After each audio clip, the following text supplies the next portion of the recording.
आप सभी का स्वागत है हमारे चैनल पर। आज हम बात करने जा रहे हैं एक ऐसी कथा की जो न केवल पौराणिक इतिहास का हिस्सा है बल्कि उसमें छिपा है एक गहरा आध्यात्मिक संदेश। यह कहानी हमें ले जाती है उन रहस्यमय समयों में जहाँ देवता, ऋषि, अप्सराएं और असुर सब अपने अपने धर्म और कर्म में रत थे। तो आइए जानते हैं आज की ये अद्भुत कथा।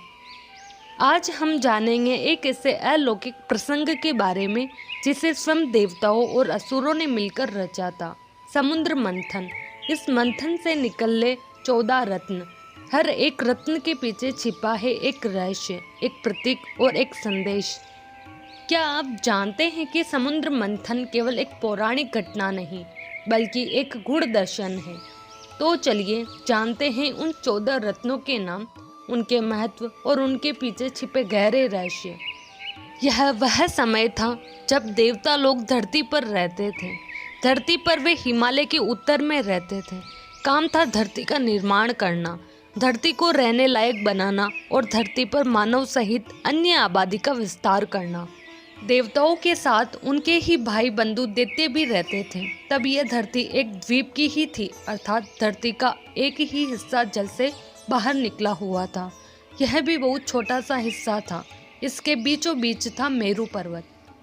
धरती के विस्तार और इस पर विविध प्रकार के जीवन निर्माण के लिए देवताओं के भी देवता ब्रह्मा, विष्णु और महेश ने लीला रची और उन्होंने देव तथा उनके भाई असुरों की शक्ति का उपयोग कर समुद्र मंथन करवाया। समुद्र मंथन कराने के लिए पहले कारण निर्मित किया गया। दुर्वासा ऋषि ने अपना अपमान होने के कारण देवराज इंद्र को लक्ष्मी से हीन हो जाने का श्राप दे दिया। भगवान विष्णु ने इंद्र को श्राप मुक्ति के लिए असुरों के साथ समुद्र मंथन के लिए कहा और दैत्यों को अमृत का लालच दिया। इस तरह हुआ समुद्र मंथन। यह समुद्र था क्षीर सागर, जिसे आज हिंद महासागर कहते हैं। जब देवताओं तथा असुरों ने समुद्र मंथन आरंभ किया तब भगवान विष्णु ने कच्छप बनकर मंथन में भाग लिया। वे समुद्र के बीचों बीच में वे स्थिर रहे और उनके ऊपर रखा गया मद्रांचल पर्वत। फिर वासुकी नाग को रस्सी बनाकर एक ओर से देवता और दूसरी ओर से दैत्यों ने समुद्र का मंथन करना शुरू कर दिया। मंथन करने पर सबसे पहले क्या निकला? हलाहल। समुद्र का मंथन करने पर सबसे पहले जल का हलाहल विष निकला, जिसकी ज्वाला बहुत तीव्र थी। हलाहल विष की ज्वाला से सभी देवता तथा दैत्य जलने लगे। इस पर सभी ने मिलकर भगवान शंकर की प्रार्थना की। शंकर ने उस विष को हथेली पर रखकर पी लिया, किंतु उसे कंठ से नीचे नहीं उतरने दिया तथा उस विष के प्रभाव से शिव का कंठ नीला पड़ गया। इसलिए महादेव जी को नीलकंठ कहा जाने लगा। हथेली से पीते समय कुछ विष धरती पर गिर गया था, जिसका अंश आज भी हम सांप, बिच्छू और जहरीले कीड़ों में देखते हैं। कामधेनु। विष के बाद मथे जाते हुए समुद्र के चारों ओर बड़े जोर की आवाज उत्पन्न हुई। देव और असुरों ने जब सिर उठाकर देखा तो पता चला कि यह साक्षात शूरबी कामधेनु गाय थी। इस गाय को काले, श्वेत, पीले, हरे तथा लाल रंग की सैकड़ों गाय घेरे हुई थी। गाय को हिंदू धर्म में पवित्र पशु माना जाता है। गाय मनुष्य जाति के जीवन को चलाने के लिए महत्वपूर्ण पशु है। गाय को कामधेनु कहा गया है। कामधेनु सबका पालन करने वाली है। उस काल में गाय को धेनु कहा जाता था। उच्चेश्वा घोड़ा। घोड़े तो कई किंतु लेकिन श्वेत रंग का उच्चेश्वा घोड़ा सबसे तेज और उड़ने वाला घोड़ा माना जाता था। अब इसकी कोई भी प्रजाति धरती पर नहीं बची। यह इंद्र के पास था। उच्चेश्वा का पोषण अमृत से होता है। यह अश्वों का राजा है। उच्चेश्वा के कई अर्थ है, जैसे जिसका यश ऊंचा हो, जिसके कान ऊंचे हो अथवा जो ऊंचा सुनता हो। ऐरावत हाथी। हाथी तो सभी अच्छे और सुंदर नजर आते हैं, लेकिन सफ़ेद हाथी को देखना अद्भुत है। ऐरावत सफ़ेद हाथियों का राजा था। ईरा का अर्थ जल है, अतः ऐरावत समुद्र से उत्पन्न हाथी को ऐरावत नाम दिया गया है। यह हाथी देवताओं और असुरों द्वारा किए गए समुद्र मंथन के दौरान निकली 14 मूल्यवान वस्तुओं में से एक था। मंथन से प्राप्त रत्नों के बंटवारे के समय ऐरावत को इंद्र को दे दिया गया था। 4 दांतों वाला सफ़ेद हाथी मिलना अब मुश्किल है। महाभारत भीष्म पर्व के अष्टम अध्याय में भारतवर्ष से उत्तर के भूभाग को उत्तर कुरु के बदले ऐरावत कहा गया है। जैन साहित्य में भी यही नाम आया है।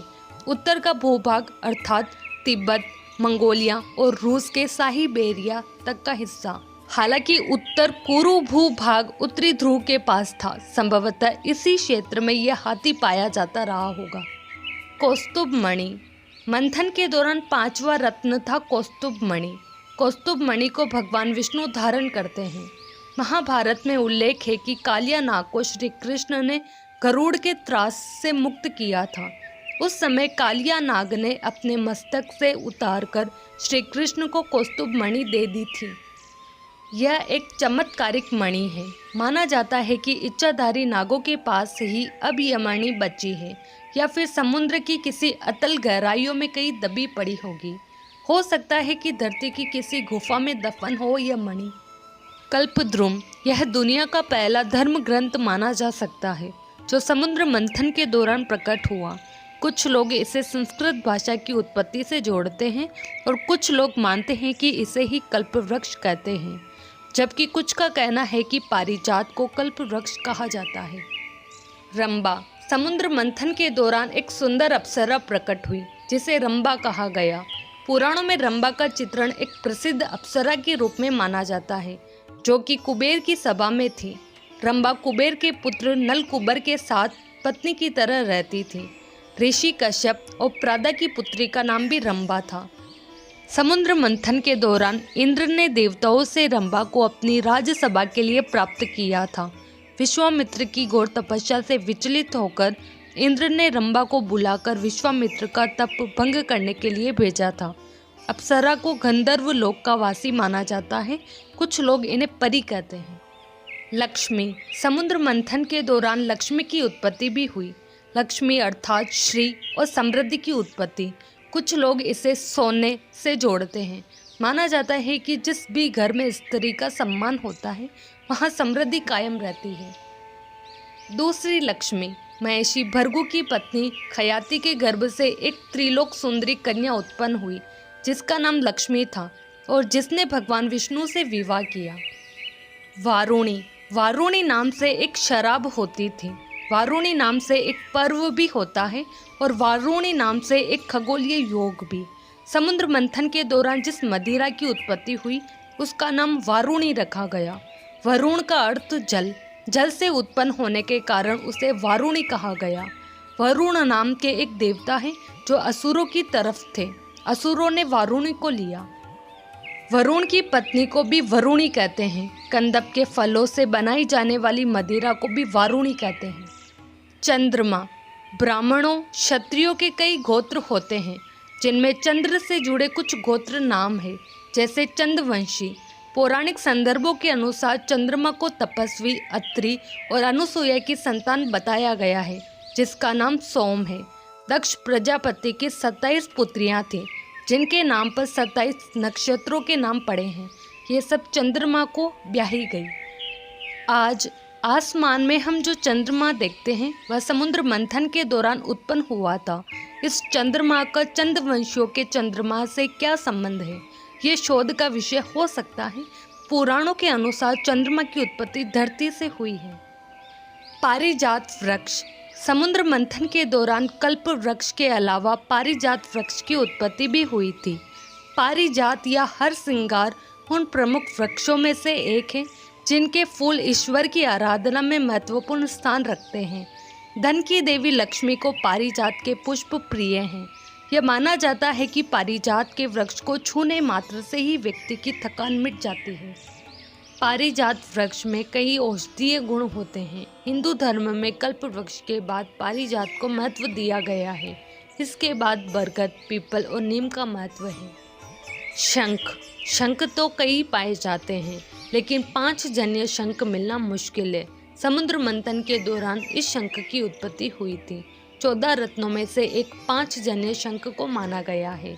शंख को विजय, समृद्धि, सुख, शांति, यश, कीर्ति और लक्ष्मी का प्रतीक माना गया है। सबसे महत्वपूर्ण यह है कि शंखनाद का प्रतीक है। शंख ध्वनि शुभ मानी गई है। धन्वंतरी वैद्य। देवता एवं दैत्यों के शामिल प्रयास के शांत हो जाने पर समुद्र में स्वयं ही मंथन चल रहा था, जिसके चलते भगवान धन्वंतरी हाथ में अमृत का स्वर्ण कलश लेकर प्रकट हुए। विद्वान कहते हैं कि इस दौरान दरअसल कई प्रकार की औषधियाँ उत्पन्न हुई और उसके बाद अमृत निकला। हालांकि धन्वंतरी वैद्य को आयुर्वेद का जन्मदाता माना जाता है। उन्होंने विश्व भर की वनस्पतियों पर अध्ययन कर उसके अच्छे और बुरे प्रभाव गुण को प्रकट किया। धन्वंतरी के हजारों ग्रंथों में से अब केवल धन्वंतरी संहिता ही पाई जाती है, जो आयुर्वेद का मूल ग्रंथ है। आयुर्वेद के आदि आचार्य सुषुप्त मुनि ने धन्वंतरी जी से इस शास्त्र का उपदेश प्राप्त किया था। बाद में चरक आदि ने इस परंपरा को आगे बढ़ाया। धन्वंतरी के जीवन का सबसे बड़ा वैज्ञानिक प्रयोग अमृत का है। उनके जीवन के साथ अमृत का स्वर्ण कलश जोड़ा है। अमृत निर्माण करने का प्रयोग धन्वंतरी ने स्वर्ण पात्र में ही बताया था। उन्होंने कहा कि जरा मृत्यु के विनाश के लिए ब्रह्मा आदि देवताओं ने सोम नामक अमृत का आविष्कार किया था। धन्वंतरी आदि आयुर्वेदाचार्यों के अनुसार 100 प्रकार की मृत्यु है। उनमें एक ही काल मृत्यु है। शेष अकाल मृत्यु रोकने के प्रयास ही आयुर्वेद निदान और चिकित्सा है। आयु के न्यूनाधिक्य की एक एक माप धन्वंतरी ने बताई है। धनतेरस के दिन उनका जन्म हुआ था। धन्वंतरी आरोग्य, सेहत, आयु और तेज के आराध्य देवता है। रामायण, महाभारत, सुषुप्त संहिता, चरक संहिता, कश्यप संहिता तथा अष्टांग हृदय, भाव प्रकाश, सारंगधर, श्रीमद् भागवत पुराण आदि में उनका उल्लेख मिलता है। धन्वंतरी नाम से और भी कई आयुर्वेदाचार्य हुए हैं। आयु के पुत्र का नाम धन्वंतरी था। अमृत। अमृत का शाब्दिक अर्थ अमरता है। निश्चित ही एक ऐसे पेय पदार्थ या रसायन रहा होगा जिसको पीने से व्यक्ति हजारों वर्ष तक जीने की क्षमता हासिल कर लेता होगा। यही कारण है कि बहुत से ऋषि रामायण काल में भी पाए जाते हैं और महाभारत काल में भी। समुद्र मंथन के अंत में अमृत का कलश निकला था। अमृत के नाम पर ही चरणामृत और पंचामृत का प्रचलन हुआ। देवताओं और दैत्यों के बीच अमृत बंटवारे को लेकर जब झगड़ा हो रहा था, तब देवराज इंद्र के संकेत पर उनका पुत्र जयंत जब अमृत कुंभ लेकर भागने की चेष्टा कर रहा था, तब कुछ दानवों ने उसका पीछा किया। अमृत कुंभ के लिए स्वर्ग में 12 दिन तक संघर्ष चलता रहा और उस कुंभ से 4 स्थानों पर अमृत की कुछ बूंदें गिर गई। यह स्थान पृथ्वी पर हरिद्वार, प्रयाग, उज्जैन और नासिक थे। यहीं पर प्रत्येक 12 वर्ष में कुंभ का आयोजन होता है। बाद में भगवान विष्णु ने मोहिनी का रूप धारण करके अमृत बांटा था। अमृत शब्द सबसे पहले ऋग्वेद में आया, जहाँ यह सोम के विभिन्न पर्यायों में से एक है। संभवतः सोम रस को ही अमृत माना गया हो। सोम एक रस है या द्रव्य, यह कोई नहीं जानता। कुछ विद्वान सोम को औषधि मानते हैं। उनके अनुसार सुश्रुत के चिकित्सा स्थान में लिखा है कि इसका सेवन करने से कायाकल्प हो जाता है, वृद्ध पुनः युवा हो जाता है। किंतु वेद में एक और सोम की भी चर्चा है, जिसके संबंध में लिखा है कि ब्राह्मणों को जिस सोम का ज्ञान है उसे कोई नहीं पीता। ब्राह्मण के सोम की महिमा इन शब्दों में है, देखो हमने सोम पान किया और हम अमृत हो गए या जी उठे। तो ये थे समुद्र मंथन से प्राप्त वे 14 दिव्य रत्न। हर एक रत्न केवल एक वस्तु नहीं, बल्कि सनातन धर्म के गूढ़ रहस्यों का प्रतीक है। कई से संदेश है संयम का, कहीं से शक्ति का, कहीं से अमरता का, तो कहीं से त्याग और सेवा का। समुद्र मंथन हमें सिखाता है, जीवन में चाहे कितने भी विष क्यों न हो, यदि धैर्य, समर्पण और विवेक के साथ आगे बढ़े तो अंततः रत्न अवश्य प्राप्त होते हैं। यही है सनातन सत्य, यही है आध्यात्मिक मंथन का सार। अगर आपको यह वीडियो ज्ञानवर्धक और रोचक लगा हो तो इसे लाइक करें, शेयर करें और हमारे चैनल को सब्सक्राइब करना न भूलें।